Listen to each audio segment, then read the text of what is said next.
Hello students, welcome back once again on my YouTube channel named Let's Be Mathaholic. उम्मीद करते हैं आप लोग सब अच्छे होंगे और आपकी पढ़ाई भी अच्छे ढंग से चल रही होगी। तो आज के लेक्चर में हम लोग मिड पॉइंट थ्योरम का प्रूफ देखेंगे और mid point theorem class 9th के स्टैंडर्ड में भी है, क्लास 10th में भी है। क्लास 9th में जो है वहां हम लोग मिड पॉइंट थ्योरम को कॉन्ग्रुएंसी की मदद से प्रूफ करते हैं, ठीक है। और क्लास 10th में जो मिड पॉइंट थ्योरम है इसको प्रूफ करने के लिए हम लोग कन्वर्स ऑफ थेल्स थ्योरम का एप्लीकेशन करेंगे, ठीक है। मतलब यहाँ पे थेल्स थ्योरम या उसका कन्वर्स में से कुछ अप्लाई होगा और उसकी मदद से हम मिड पॉइंट थ्योरम को प्रूफ करेंगे। चलिए, मिड पॉइंट थ्योरम का स्टेटमेंट क्या कहता है, लिखा हुआ है the line joining the mid points of any two sides of a triangle is parallel to the third side and is equal to half of it।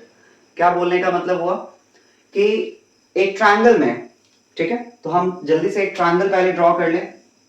एक ट्रायंगल है ये, इस ट्रायंगल के अंदर हमसे क्या कहा गया कि दो साइड्स के मिड पॉइंट हमें पता है। मान लेते हैं उस ट्रायंगल का नाम एबीसी। अब एक साइड हमने कंसिडर किया ए बी, ठीक है। ए बी साइड का मिड पॉइंट हमें पता है कि डी है। सपोज मिड पॉइंट बोलने से क्या मतलब कि डी से ए और डी से बी इक्विडिस्टेंट होगा। उसी तरह से क्या है, एक एसी साइड का भी मिड पॉइंट हम जान रहे हैं, क्या है ये, ई है। एसी साइड का भी मिड पॉइंट हम जान रहे हैं। क्या बोले, एक ट्रायंगल कंसीडर करेंगे, उस ट्रायंगल के दो साइड्स का हमें मिड पॉइंट पता है। एक ट्रायंगल एबीसी हमने कंसीडर किया, उसके दो साइड्स ए बी और ए सी, इन दोनों के मिड पॉइंट्स डी और ई हैं रिस्पेक्टिवली, ठीक है। इन दोनों मिड पॉइंट्स को यदि आप ज्वाइन कर देते हो ना, इन दोनों मिड पॉइंट्स को यदि आप ज्वाइन कर देते हो, ठीक है, तो जो लाइन सेगमेंट बनेगा वो होगा डी। और ये जो मिड पॉइंट को ज्वाइन करने पर जो लाइन सेगमेंट हमें ऑब्टेन हुआ डी नाम का, ये लाइन सेगमेंट अभी तक जिस साइड को हमने जिक्र में नहीं लाया था ट्रायंगल के, मतलब कहने का ये जो थर्ड साइड है बीसी, इस साइड के ये लाइन क्या होगा, पैरेलल होगा, ठीक है। मतलब कहने का कि डी पैरेलल होगा बीसी के, और एक और चीज, डी जो होगा ना आधा होता है किसका, बीसी का, ठीक है। D is not only parallel to BC, this is the third side, ठीक है। Why we are referring it as the third side, since पहले जिस दो साइड का हमने जिक्र करा जिनका मिड पॉइंट हम जान रहे थे, कौन था वो, ए बी और ए सी, तो ये दो साइड्स थे। तो ऑब्वियसली जो तीसरा साइड बच गया बीसी, जो अभी तक जिक्र में नहीं आया था, वही हमारे लिए थर्ड साइड है, ठीक है। तो यहां हमें मिड पॉइंट थ्योरम कहता है कि the line joining the mid points of any two sides of a triangle is parallel to the third side. तो हमने यहां मिड पॉइंट्स को ज्वाइन करा, डी नाम का लाइन सेगमेंट हमें ऑब्टेन हुआ मिड पॉइंट्स को ज्वाइन करने पर। ये लाइन थर्ड साइड बीसी के लिए पैरेलल होगा, और डी सिर्फ पैरेलल ही नहीं होगा, डी आधा भी होगा किसका, बीसी का। तो अब इसके प्रूफ में हम लोग सबसे पहले एक ट्रायंगल कंसीडर किए तो उसका जिक्र करेंगे। Let us consider a triangle ABC, A triangle ABC, ठीक है, जिसके अंदर इन विच डी एंड ई, डी और ई जो है ये क्या है, आर रिस्पेक्टिवली, ये क्या है, तो मिड पॉइंट्स हैं। किसके मिड पॉइंट्स हैं, are respectively mid points of sides, किसके लिए, तो ये मिड पॉइंट्स हैं साइड्स ए बी और ए सी के लिए, ठीक है, ए बी और ए सी साइड्स के। ए बी का मिड पॉइंट है डी और ए का मिड पॉइंट है सी, सॉरी ए सी का मिड पॉइंट है ई। ए बी का मिड पॉइंट है, ए बी साइड का मिड पॉइंट है डी, और ए सी साइड का मिड पॉइंट है ई, ठीक है। अब यहां से सिंस ए बी के लिए मिड पॉइंट है कौन, डी, तो हम लिखेंगे since D is mid point of short में एमपी से रिप्रेजेंट कर रहे हैं मिड पॉइंट, ये किसका मिड पॉइंट है, ए बी का। तो इसका मतलब तो यही हुआ ना कि मिड पॉइंट बोलने का क्या मतलब कि ये एकदम बीचों बीच लाई कर रहा है, ठीक है। बीचों बीच लाई कर रहा है मतलब क्या, इस लाइन के ऊपर, इसका मतलब हुआ कि डी से ए का डिस्टेंस और डी से बी का डिस्टेंस क्या होगा, इक्वल होगा। तो हम लिख सकते हैं ना कि A D equals what, D B, A D equals D B. Mid point बोलने का क्या मतलब होता है, जैसे मान लीजिए कि एक लाइन सेगमेंट है हमारे पास 5 सेंटीमीटर का, इसका लेंथ है, ठीक है। अब इसके लिए मिड पॉइंट अगर ये है P नाम का और लाइन सेगमेंट का नाम AB था, तो मिड पॉइंट बोलने का क्या मतलब हुआ, इस P पॉइंट से इधर आने पर भी 2.5, इस पॉइंट P से उस तरफ जाने पर भी 2.5, यही तो मिड पॉइंट का मतलब होता है, ठीक है। तो AD और DB क्या है, इक्वल है। तो हम यहां से अब एक बात बताइए, हम इसको ऐसे तो लिख ही सकते हैं कि AD इक्वल्स DB इंटू 1, लिख सकते हैं ना, ठीक है। तो DB इंटू 1, अब इसको आप ऐसे भी समझ सकते हो, इधर हमने 1 क्यों लाया, क्योंकि अगर आप 1 से मल्टीप्लाई करोगे ना किसी भी नंबर को तो कोई फर्क नहीं पड़ता, तो आप चाहो तो 1 से मल्टीप्लाई कर लो, या फिर ऐसे भी आप समझ सकते हो, अगर ये AD और DB इक्वल है तो लेट सपोज थोड़े देर के लिए x हैं, दोनों x हैं, मतलब ये भी x है ये भी x है, क्योंकि इक्वल है। तो आप अगर दो सेम नंबर का रेशियो अगर लिखोगे x बाय x तो ये कितना आएगा, 1 आएगा। या तो आप वैसे सोच सकते हो, या फिर आप, मैं यहाँ पे आगे वही करने जा रहा हूँ कि AD और DB का रेशियो लिखूंगा, तो AD बाई DB का रेशियो क्या होगा, 1 होगा। कैसे 1 होगा, तो आप ऐसे समझ सकते हो कि AD DB को हमने इधर ले आया, यहाँ 1 बच गया था तो 1 उधर रह गया। इस तरह से भी सोच सकते हो, या फिर सोचने का तरीका ये हो सकता है कि दोनों क्या है, x है, तो x बाय x को आप कैसे लिखोगे, x बाय x तो रिड्यूस होकर के 1 ही आएगा ना, ठीक है। आप इसको क्या कंसिडर कर लो, इक्वेशन फर्स्ट, ठीक है। अब ऑल्सो फिर क्या है, E भी तो मिड पॉइंट है ना, E is mid point of किसका, AC का। E भी मिड पॉइंट है किसका, AC का। तो फिर आप वही बात, जब मिड पॉइंट है तो E से A तक और E से C तक सेम होगा, तो हम कैसे लिखेंगे, AE बराबर EC, सही है, AE बराबर EC। फिर वही बात, दोनों इक्वल है, तो लेट सपोज थोड़ी देर के लिए ये भी y है ये भी y है, तो y बाय y का रेशियो क्या आएगा, 1 आएगा ना। तो हम लिख सकते हैं AE बाई EC इक्वल्स क्या, 1, ठीक है। आप एक काम करो, जिस उसको तो पहले आप इक्वेशन फर्स्ट माने थे, तो ये हमारे लिए इक्वेशन सेकंड होगा। अब यहां से हम देख सकते हैं फ्रॉम फर्स्ट एंड सेकंड, आपको क्या दिख रहा है कि फर्स्ट इक्वेशन में भी RHS क्या है, 1 है, सेकंड इक्वेशन में भी RHS क्या है, 1 है। तो दोनों इक्वेशन में RHS पार्ट तो इक्वल है ना, तो जब RHS पार्ट इक्वल है तो LHS पार्ट भी ऑब्वियसली क्या होंगे, इक्वल होंगे। तो हम फ्रॉम फर्स्ट एंड सेकंड क्या लिख सकते हैं, इसको मैं मिटा दे रहा हूं, from first and second we can write, since RHS में दोनों जगह 1 दिख रहा है इसलिए LHS क्या होंगे, इक्वल होंगे। तो LHS क्या है, पहले वाले का है AD बाई DB इक्वल्स, ये क्या है, AE बाई EC, ठीक है। तो दोनों LHS पार्ट को हमने क्या किया, दोनों इक्वेशंस के LHS पार्ट को इक्वल कर दिया। अब आते हैं, हम क्या देखेंगे, इस ट्रायंगल के अंदर देखते हैं, इस ट्रायंगल में क्या दिखा हमको, AD बाई DB, ठीक है, this equals what, AE by EC, मतलब छोटा बाई छोटा, इधर भी छोटा बाई छोटा, मतलब ये जो रेशियो दिख रहा है ना आपको, रेशियो क्या है, इक्वल दिख रहा है, ठीक है। तो AD by DB equals AE by EC, तो जब रेशियो इक्वल होगा तो कन्वर्स ऑफ थिल्स थ्योरम या converse of basic proportionality theorem वो क्या कहता है कि जब रेशियो इक्वल होगा तो ये लाइन श्योरली इस साइड के क्या होगा, पैरेलल होगा, ठीक है। तो अब हम लिख सकते हैं बाय कन्वर्स ऑफ BPT या Thales theorem, by converse of BPT क्या लिखा जा सकता है कि D लाइन जो होगा ये पैरेलल होगा किसके, D पैरेलल होगा किसके, BC के। तो एक चीज तो यहां से प्रूफ हो गया, क्या, जो स्टेटमेंट में हमने मिड पॉइंट थ्योरम के देखा था कि the line joining the mid point of any two sides of a triangle, एक ट्रायंगल के किसी भी दो साइड्स के मिड पॉइंट को यदि आप ज्वाइन करते हो और ज्वाइन करने पर जो लाइन मिलेगा वो क्या होगा, थर्ड साइड के पैरेलल होगा। तो ये चीज तो प्रूफ हो गया कि ये लाइन मिड पॉइंट्स को ज्वाइन किए तो डी मिला, और ये पैरेलल होगा किसके, थर्ड साइड के, डी पैरेलल टू बीसी। एक और चीज था कि डी हाफ होगा किसका, बीसी का। अब इसको कैसे करेंगे, तो इसके लिए थोड़ा सिमिलैरिटी का इसमें यूज है, ठीक है, तो वो देखते हैं हम लोग। अब हम लोग ये चीज ऑलरेडी देख चुके हैं कि डी जो है पैरेलल होगा किसके, बीसी के। तो हम इस चीज को लिखते हैं, सिंस डी पैरेलल है किसके, बीसी के, ठीक है। इस चीज का हमने ऑलरेडी जिक्र करा, कैसे हुआ उसके लिए converse of mid point theorem use में आया, जिसमें हम लोग देखे थे कि AD by DB equals AE by EC, ratio equal आया था, दैट्स व्हाई हम लोग कन्वर्स ऑफ BPT से कह सकते हैं कि ये D पैरेलल था थर्ड साइड के। चलिए अब हम बोले कि हमको क्या शो करना है कि D आधा होगा इस BC का, ठीक है, तो देखते हैं। लेट्स सपोज अब हमारे पास इसके लिए हम बोले क्या कि सिमिलैरिटी ऑफ ट्रायंगल्स थोड़ा सा इस्तेमाल करेंगे। तो एक ट्रायंगल छोटा सा आपको दिख रहा है, कौन सा है वो, ADE, ये ऊपर वाला ट्रायंगल, ठीक है, और एक बड़ा वाला ट्रायंगल है जिसका नाम है ABC, ठीक है।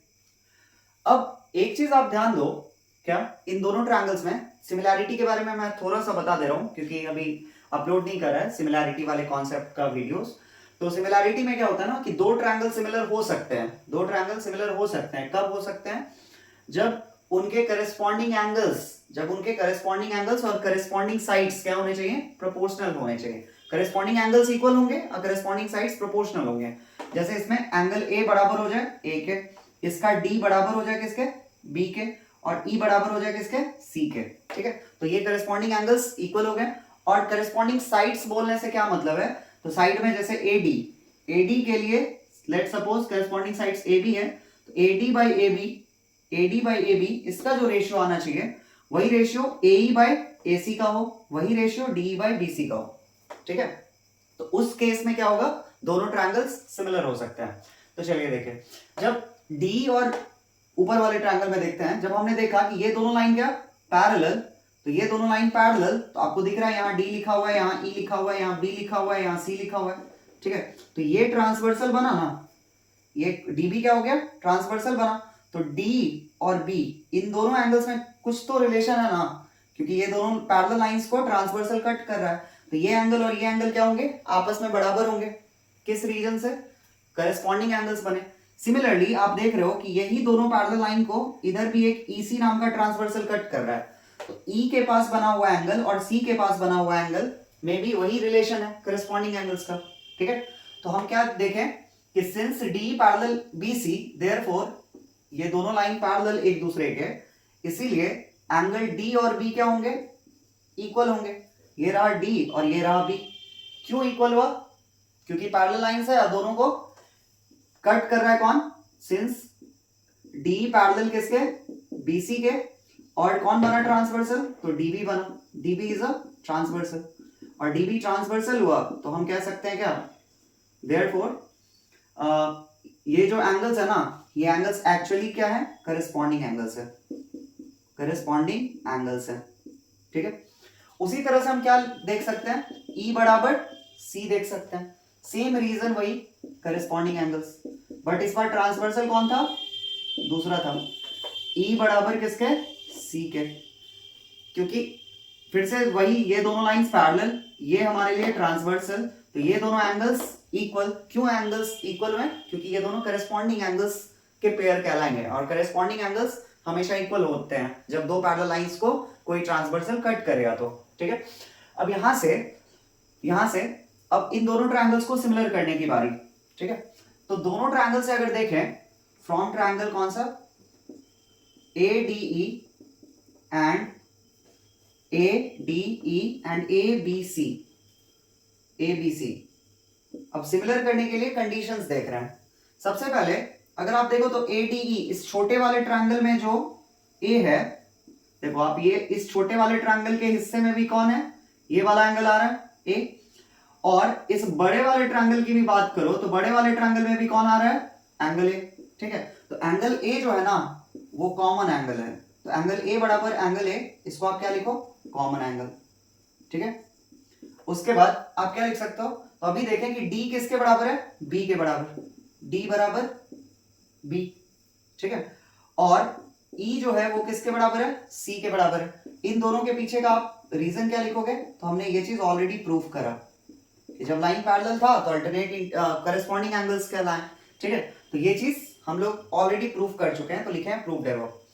अब सिमिलैरिटी में एक कंडीशन होता है, जब हम लोग सिमिलैरिटी का वीडियोस अपलोड करेंगे तो वहां पे देखेंगे, वैसे आपने पढ़ा होगा, तो सिमिलैरिटी के लिए एक कंडीशन होता है AAA सिमिलैरिटी। मतलब अगर ये एंगल इसके इक्वल, ये एंगल इसके इक्वल, ये एंगल इक्वल इसके इक्वल, मतलब दो ट्रायंगल्स यदि इक्वी एंगुलर हो ना, दो ट्रायंगल्स के सारे एंगल्स एक दूसरे ट्रायंगल के लिए इक्वल हो, तो क्या होंगे? उस दोनों ट्रायंगल्स को सिमिलर कहा जा सकता है, ठीक है। तो हम यहां से लिखेंगे by A similarity. A similarity से क्या पता चला? ए सिमिलैरिटी से पता चला, सॉरी AAA सिमिलैरिटी से तीनों एंगल्स दिख रहा है, A बराबर A, D बराबर B, E बराबर C। तो AAA सिमिलैरिटी से हम कह सकते हैं, क्या कह सकते हैं? कि ट्रायंगल ADE सिमिलर है किसके? ट्रायंगल ADE सिमिलर है किसके, ABC के, ABE नहीं था ABC था यहाँ पे, ठीक है। AD मतलब ये छोटा वाला ट्रायंगल इस बड़े वाले ट्रायंगल ABC के लिए सिमिलर है, ठीक है। अब यहां से हमको क्या प्रूफ करना है, तो हमको प्रूफ ये करना था कि D आधा होगा BC का, ठीक है। अब एक सेकेंड थोड़ी देर के लिए हम समझते हैं क्या कि जब हमसे ये शुरू में कहा गया था कि D मिड पॉइंट है, फिर से मैं यहां बना दे रहा हूं, D मिड पॉइंट है किसका, AB का, और E मिड पॉइंट है इसका। तो मिड पॉइंट बोलने का क्या मतलब हुआ कि अगर ये 2 है तो ये भी 2 है। मिड पॉइंट बोलने का यही मतलब ना कि D से A और D से B, सही है, इक्वल होगा। फिर उसी तरह अगर ये मिड पॉइंट है, E मिड पॉइंट था किसका, AC का, E मिड पॉइंट था AC का, तो इसका मतलब अगर ये 3 है तो ये भी 3 है, या ये 4 है तो ये भी 4 है, कुछ भी मान सकते हैं आप, ठीक है। तो थोड़ी देर के लिए मैं ये बोलना चाह रहा हूं कि अगर आप 2 2 माने हो या फिर आप x और x मान लो, ठीक है, और इसको y और y मान लो, जैसे 3 3 था तो y और y मान लो। अब दोनों ट्रायंगल क्या दिखा, सिमिलर दिखा, तो सिमिलर दिखा तो हम बाय सिमिलर ट्रायंगल्स में एक कॉन्सेप्ट होता है CPST का, जैसे कॉन्ग्रुएंसी में पढ़ते हैं CPCT, यहां पढ़ते हैं CPST, corresponding part of similar triangles. मतलब जब दो ट्रायंगल सिमिलर ना तो उनका सब कुछ ही या तो एंगल्स इक्वल होंगे या फिर करेस्पॉन्डिंग साइड्स प्रोपोर्शनल होंगे, ठीक है। सब कुछ बोलने से ये मतलब है। तो CPST से हम क्या देख सकते हैं कि ट्रायंगल देखा हमने ADE और ABC, ये दोनों एक दूसरे के लिए सिमिलर। तो नेमिंग पे आते हैं, यहाँ AD पहला दोनों लेटर, इधर भी पहला दोनों लेटर AB है। अब कैसे लिखोगे, AD by AB equals DE by BC, DE by BC, और इधर एक छोड़ के एक, इधर भी एक छोड़ के एक, मतलब AE बाई व्हाट, AC। अब आप एक चीज देखो, AD बाई AB की बात करो तो AD को थोड़ी देर के लिए हम क्या माने हैं, x माने हैं ना, और DB क्या है, ये भी x है। बट अगर आप AD बाई AB की बात करो, ठीक है, AD हमारे लिए कितना है, x है, बाय AB कैसे मिलेगा, AB कैसे, आप AB निकालने के लिए आपको AD प्लस DB करना होगा। हमसे पूरा AB पूछा गया, पूरा A से लेके B तक, तो ये कितना होगा, x प्लस x 2x, सही है। This equals ratio corresponding sides का इक्वल होना चाहिए, मतलब प्रोपोर्शनल होने चाहिए corresponding sides. DE by BC अभी आप वैसे ही लिखो, ठीक है। और AE बाई AC को देखो, AE फिर क्या है, y है, AE क्या है, y है, और AC क्या होगा, A से C तक, A से C तक y प्लस y, ठीक है, मतलब y by y plus y will be 2y। अब आप देखो तो y y कट गया, यहाँ भी x x कट गया, मतलब कहने का कि ये रेशियो कितना आया, 1/2 आया ना। तो 1/2 इक्वल्स व्हाट, इधर भी 1/2, इधर भी 1/2, ठीक है, रेशियो इक्वल होना चाहिए।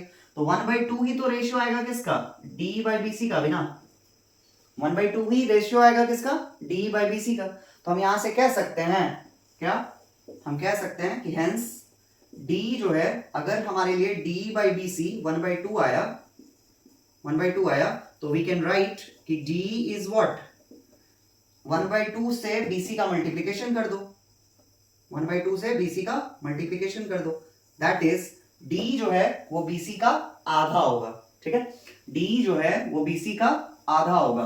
तो हम लोगों ने आज के लेक्चर में क्या देखा, मिड पॉइंट थ्योरम का प्रूफ, जो कहता है, उसका स्टेटमेंट है एक्चुअली कि the line joining the mid point of any two sides of a triangle, एक ट्रायंगल के आप किसी भी दो साइड्स के मिड पॉइंट को यदि आप मिला देते हो, कनेक्ट कर देते हो, तो ऐसा करने पर जो लाइन सेगमेंट मिलेगा वो ट्रायंगल के तीसरे साइड के पैरेलल होएगा और ट्रायंगल के तीसरे साइड का आधा भी होएगा, ठीक है।